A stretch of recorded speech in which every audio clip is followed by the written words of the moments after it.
திருச்சிற்றம்பலம்.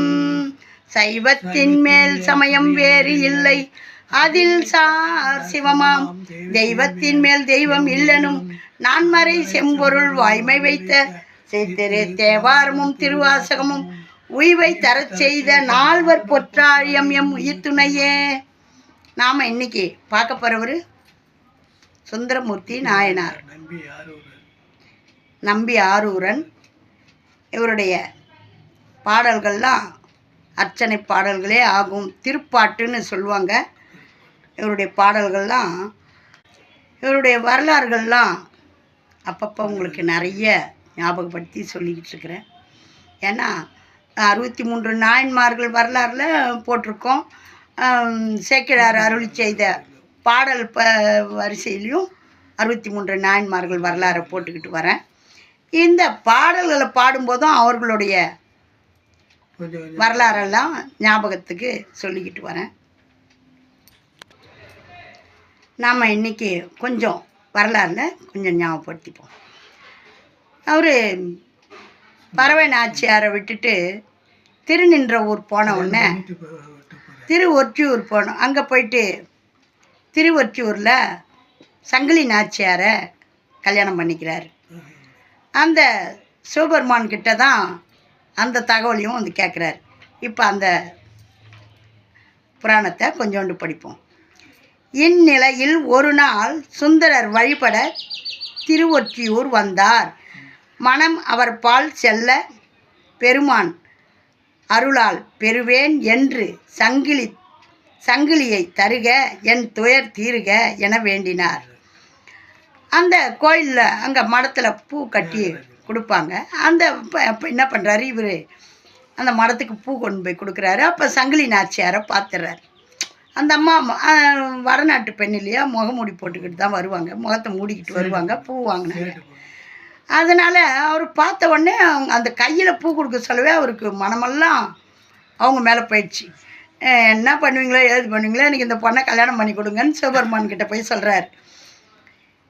என் துயர் தீருக என வேண்டினார். பெருமானும் சங்கிலியாரிடம் சுந்தரரை மணந்து கொள்ளுமாறு கூற, உன்னை பிரியேன் என்று சுந்தரரும் சத்தியம் செய்து மனம் முடித்தார். இந்த கல்யாணம் முடிக்கிறதுக்கான ஆடல் நிறைய இருக்குது. ஏன்னா இவருக்கு ஏற்கனவே கல்யாணம் ஆயிடுச்சுன்னா அந்த அம்மாவுக்கு தெரிய வந்துடும். அப்போ வந்து சொல்லுவாங்க, நீங்கள் பறவை நாச்சியாரை பார்க்க போகக்கூடாது அப்படின்னு சொல்லிட்டு, நீ சத்தியம் பண்ணி கொடுங்க அப்படின்ட்டு சொல்லுவாங்க. அப்போ இவங்க வந்து சிவபெருமானை இவங்க முழுதுமாக வணங்குறாங்கன்னு நினைக்கிறாங்க இல்லையா. அப்போ சிவபெருமான் கிட்ட போய் சொல்லுவாங்க. ஆனால் சுந்தரர் என்ன பண்ணுவார், எப்பா பெருமானே, இந்த மாதிரி அங்கே திருவாரூருக்கு போகக்கூடாதுன்னு சத்தியம் பண்ண சொல்கிறா. நான் வந்து சத்தியம் பண்ணுறேன், எனக்கு இங்கே சன்னதியில் பண்ணுறதுக்கு கொஞ்சம் அச்சமாக இருக்குது. நீ இங்கே இருக்கிற, நீ என்ன பண்ணுற, பவழ மரத்துக்கு போயிடு. நீ பவழ மரத்தாண்ட போயிடு, நான் வந்து இங்கே சன்னதியில் சத்தியம் பண்ணுறேன் அப்படின்ட்டு சொல்லுவார். சரி சரி நான் சொல்கிறேன் அப்படின்ட்டு சிவபெருமான் சொல்லிடுவார். நான் வரேன் பவழ மரத்தாண்ட, நீ பண்ணு சத்தியம் அப்படின்ட்டு சொல்லிவிட்டு சங்கிலி நாச்சியார் வந்து வணங்குவாங்க. இந்த மாதிரி நான் சுந்தரர்கிட்ட சத்தியம் கேட்டிருக்கேன், இங்கே உங்களுடைய சந்நிதியில் சத்தியம் பண்ணுறேன்னு சொல்லியிருக்காரு சிவபெருமானே அப்படின்ட்டு இந்த அம்மா வேண்டுவாங்க. வேண்ட உடனே இவர் என்ன பண்ணுவார், நீ இங்கெல்லாம் சத்தியம் வாங்காத, நீ பவழ மரத்தாண்ட வர சொல்லு அப்படின்ட்டு சொல்லிடுவார். ஏன்னா ஏற்கனவே சுந்தரர் சொல்லியிருக்காரு, நீ இங்கே இருக்கக்கூடாது, அவள் சந்நிதியில் சத்தியம் பண்ண சொல்லியிருக்கா, உன் எதிர சத்தியம் பண்ண எனக்கு மனசு இடம் கொடுக்கல, நீ பவழ மரத்தில் போய் இரு, நான் இங்கே சத்தியம் பண்ணிடுறேன்னு சொன்னார். சொன்னதுக்கு உன் தலையாட்டிட்டு சங்கிலி நாச்சியார்கிட்ட நீ பவழ மரத்தாண்ட சத்தியம் கேளுன்றார். அப்புறம் இந்த அம்மா போயிட்டு, ஏங்க நீங்கள் வந்து பவழ மரத்தாண்ட சத்தியம் பண்ணுறதா, நான் கோயிலில் இருக்கிறவரை பவழ மரத்துக்கு வர சொல்லிட்டேனே, இப்போ நீ பவழ மரத்தாண்ட சத்தியம் பண்ண சொல்கிறிய. சரி என்ன பண்ணுறது, ஒன்றும் முடியல, நீங்கள் மாற்றி பேச முடியாது, தந்தேன்னுட்டார். நீ திருப்பி போய் சொன்னால் என்ன பண்ண முடியும். அந்த நேரத்துக்கு அந்த அம்மா டக்குன்னு பவழ மரத்தாண்டே நின்று இங்கேயே சத்தியம் பண்ணுங்கன்னுது. அப்போ 2 பேரும் இந்த மாதிரி நம்ம திருமணம் முடிச்சுக்கிறோம், கல்யாணம் பண்ணிக்கிறோம், இனிமேல் நான் உன்னை விட்டு பிரிய மாட்டேன் அப்படின்ட்டு சத்தியம் பண்ணிடுறாரு. சத்தியம் பண்ணிட்டு இவர் என்ன பண்ணுறாரு, இந்த திருவிழா காலம் வந்த உடனே திருவாரூர் போய் அடியார்களுக்கு அன்னம் பாலிக்கணுமே, போகணுமே அப்படின்னு சொல்லிட்டு இவர் கிளம்பி திருவெற்றியூர்லேருந்து அந்த எல்லையை தாண்டின உடனே சிவபெருமான் என்ன பண்ணுவார், 2 கண்ணையும் பிடுங்கிடுவார், 2 கண் பார்வையும் அவிச்சிடுவார். அப்போ இவருக்கு கோபம் வந்துடும். நான் என்ன என் மனைவியை பார்க்கவா போகிறேன், அடியார்களுக்கு அன்னம் பாலிக்க தானே போகிறேன், இந்த மாதிரி என் 2 கண்ணையும் பிடிங்கினியே அப்படின்னு சொல்லிட்டு பாரு. அதெல்லாம் எனக்கு தெரியாது, நீ என்ன சொன்ன, இந்த எல்லையை தாண்ட மாட்டேன்னு சத்தியம் பண்ணியிருக்கேன், சொன்ன சத்தியத்தை மீறினா இந்த தண்டனை அனுபவிக்கணும் அப்படின்னுட்டு சொன்ன உடனே சத்தியம் செய்து மனம் முடித்தார். ஆனால் ஆரூர் இறைவனை பிரிய மனமில்லாமல் சத்தியம் தவறி சங்கிலியை பிரிந்து ஆரூர் புறப்பட்டார். அதனால் பார்வை இழந்தார். திருவெண்பாக்கத்தில் அங்கே இருந்து அப்படியே பார்வை போயிட்டாலும் பரவாயில்லன்னு சொல்லிட்டு நடந்து வராரு. திருவெண்பாக்கத்தில் இப்போ அந்த கோவிலே இல்லையா, சுந்தரர் வந்து சாபம் விட்டா மாதிரியே ஆகிப்போச்சு. இந்த திருவெண்பாக்கத்தில் ஆற்றுல இருந்து அந்த கோவில் இருந்து தான் அந்த கோயிலில் இருந்த லிங்கத்தை எடுத்து வேறு இடத்துல வச்சுட்டு அங்கே டேம் கட்டிட்டாங்களாம். இப்போயும் அந்த லிங்கம் வேறு இடத்துல இருக்குதான். அப்போ அந்த திருவெண்பாக்கத்து ஈஸ்வரனை பார்த்து, நீ உள்ளதான் இருக்கிறியா, என் கண்ணை பிடிங்கினியே, ஏற்கனவே உனக்கு 3 கண்ணு இருக்குதே போராதா, அது பத்தலைன்னு என் கண்ணையும் பிடிங்கினியா, என்னை வயசு பசங்கள்லாம் அசிங்கமாக பார்த்து கிண்டல் பண்ணுது, இப்படி கேலி பண்ணுதுங்களே அப்படின்னுட்டு சொல்லும்போது, இருட்டும் போ, எனக்கு ஒன்றுமே புரியல, ஏன்னா ஒரு கொம்புனா கூட அப்படின்னொன்னு உள்ளேருந்து கொம்பு செவிட்டி போடுவார். அட பாவி, நீ உள்ளதான் இருக்கிறியா, நான் உள்ளதாங்கிறேன், நீ கிளம்பு அப்படின்னுவார் சிவபெருமான். உள்ளதான் இருக்கிறேன் போன்னு சொன்னானே அப்படின்னு சொல்லி அழுதுகினே வருவார். வந்து அதுக்கப்புறம் நடந்தே வந்து காஞ்சிபுரத்துக்கு வந்து காஞ்சிபுரத்தில் கட்சி ஏகம்பத்தில் அம்மா காமாட்சி அம்மனை வந்து பாடின உடனே அந்த அம்மா என்ன பண்ணுவாங்க, இடபாகம் என்னுடைய பாகம் வா, என் குழந்தை அழுகுறான், என்னால் தாங்க முடியல, நீங்கள் எப்படியானா போங்க அப்படின்னு சொல்லிட்டு இடது கண் பார்வையை கொடுப்பார். அப்போ அளந்தான் உகந்து அமுது செய்தானை ஆதியை அமரர் தொழுதேற்றும் சீலந்தான் பெரிதும் உடையானை சிந்திப்பார் அவர் சிந்தையுளானை எலவார் குழலால் உமை நங்கை என்று மேத்தி வழிவிடு பெற்ற கால காலனை கம்பன் எம்மானை காணக்கண் அடியேன் பெற்றவாறே, காணக்கண் அடியேன் பெற்றவாறேன்னு சொல்லிட்டு பாடுவார். இடது கண் பார்வையை காஞ்சிபுரத்தில் ஏகாம்பரேஸ்வரர் சந்நிதியில் இருக்க அம்மா காமாட்சி கொடுத்துருவாங்க. அதுக்கப்புறம் அந்த ஒத்த கண்ணு பார்வையோடு திருவாரூருக்கு வருவார். திருவாரூருக்கு வந்த உடனே கடுப்பு வந்துடும். மீளா அடிமை உமக்கே ஆளாய் பிறரை வேண்டாதே, மூளா தீ போல் உள்ளே கனன்று முகத்தால் மிகவாடி, அந்த உள்ள தீ எரியுது என் மனசில், கனன்று என் முகமே வாடி போச்சு.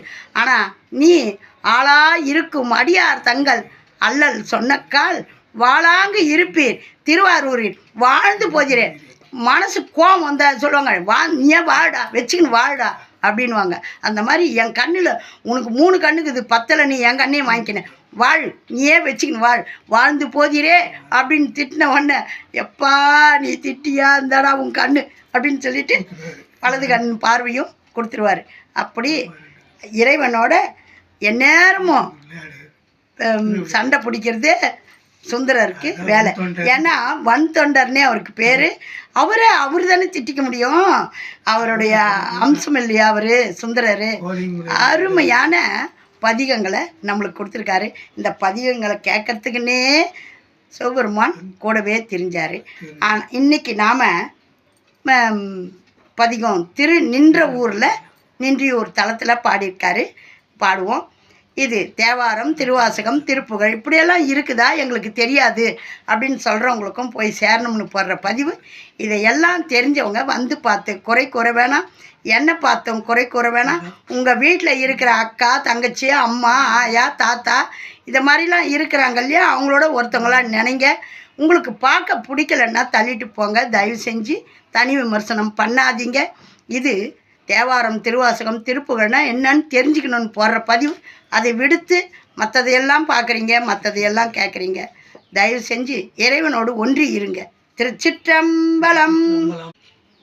7ஆம் திருமுறையில் இன்றைக்கி நம்ம பார்க்க போகிறது திருநின்றியூர் தலத்தில் பண் தக்கேசியில் பாட போகிறோம். வாங்க எனக்கு பண்ணு அப்படின்னு சொல்ல தான் தெரியும். எனக்கு ராகம்லாம் தெரியாது. ஆகையினால நாமும் தேவாரம் திருவாசகம்லாம் படிக்கணும், பாடணும். அது இறைவனுடைய திருவுள்ளம். திருச்சிற்றம்பலம். திருவும் வன்மையும் தின்திரல் அரசும் சிலந்தியா செய்த செய்பணி கண்டு மறுவு கோச்செங்கனான் தனக்கு அளித்த வார்த்தை கேட்டு நுண்மலர் அடி அடைந்தேன். பெருகு பொன்னி வந்து உந்து பல்மணியை பிள்ளை பல்கணம் பண்ணையுள் நன்னி தெருவும் தெற்றியும் முற்றமும் பற்றி திரட்டும் தென் திரு நின்றியூரானே. அணி கொள்ளாடை அம்பூன் அணிமாலை அமுது செய்து அமுதம் பெரு சண்டி இணை கொள் 700 இரும்பணுவல் ஈன்றவன் திரு நாவினுக்கு அரையன் கணைகொள் கண்ணப்பன் என்று இவர் பெற்ற காதல் இன்னருள் ஆதரித்து அடைந்தேன். திணைகொள் செந்தமிழ் பைங்கிலி தெரியும் செல்வத்தென் திருநின்றியூரானே.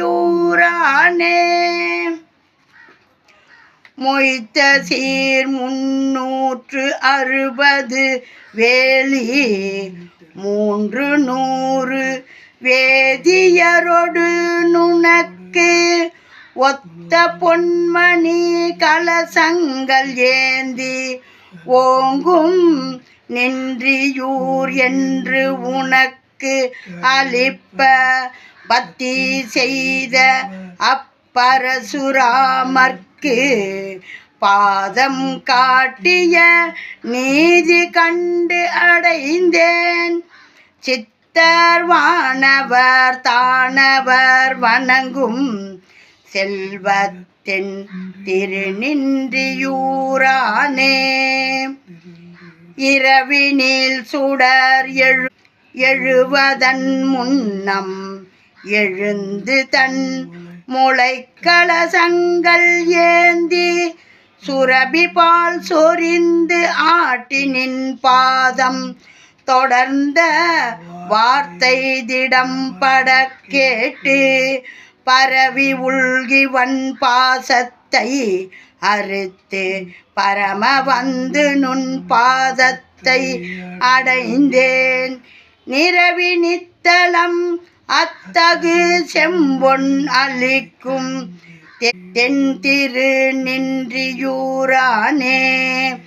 வந்து ஓர் இந்திரன் வழிபட மகிழ்ந்து வானநாடு நீ ஆள்க என அருளி சந்தி 3லும் தாபரம் நிறுத்தி சகலி செய்து இறைஞ்சி அகத்தியர் தனக்கு சிந்து மணி அணி திருப்பொதியில் சேர்வு நல்கிய செல்வம் கண்டு அடைந்தேன்.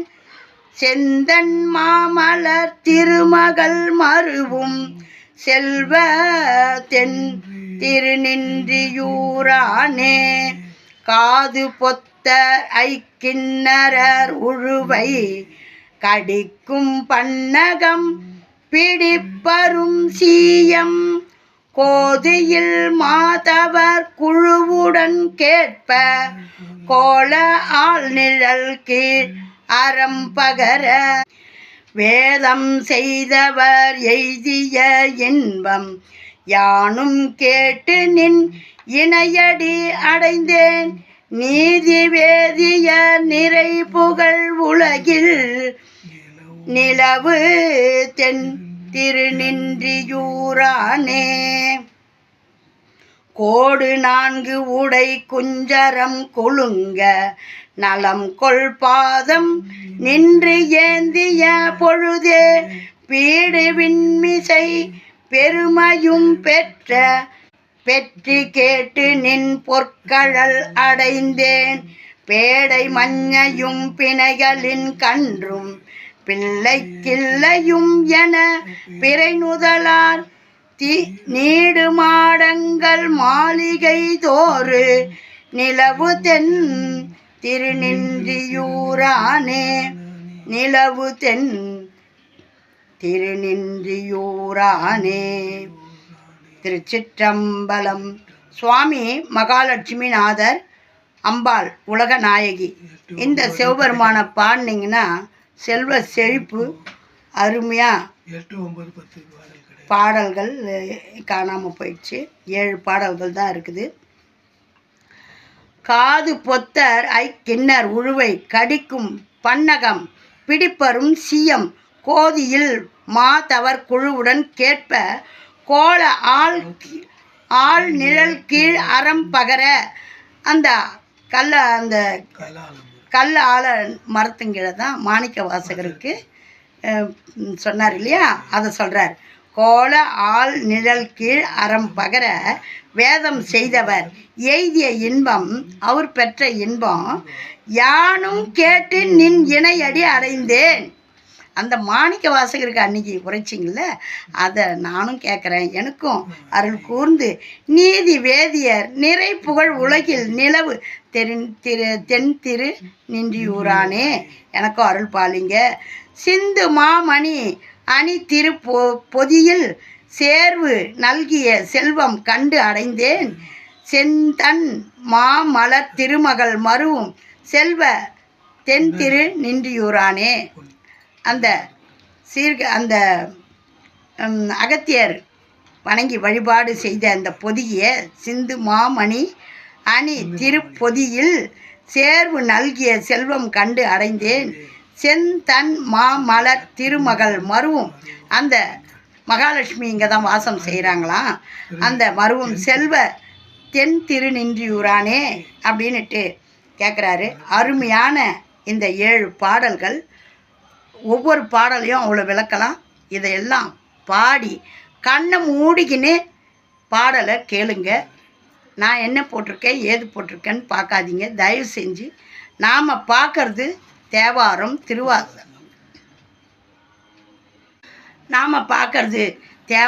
திருவாசகம்.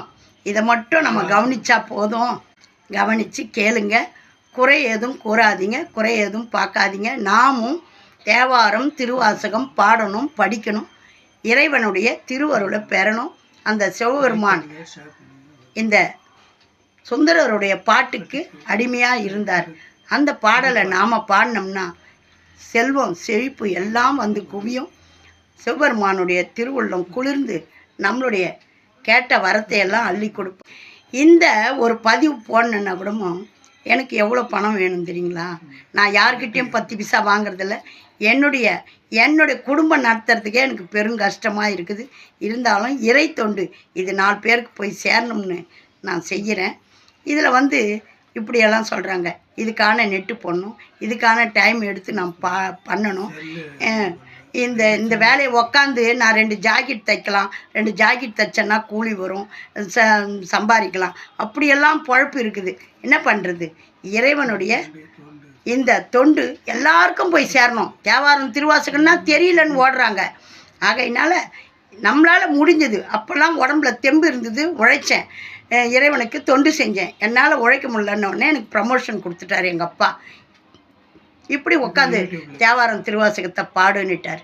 ஆகையினால இதையெல்லாம் கேட்டு இன்புறுங்க. ஓம் நமச்சிவாயம். நல்லதே நடக்கும். எங்கும் இறையருள் பெருகட்டும். திருச்சிற்றம்பலம்.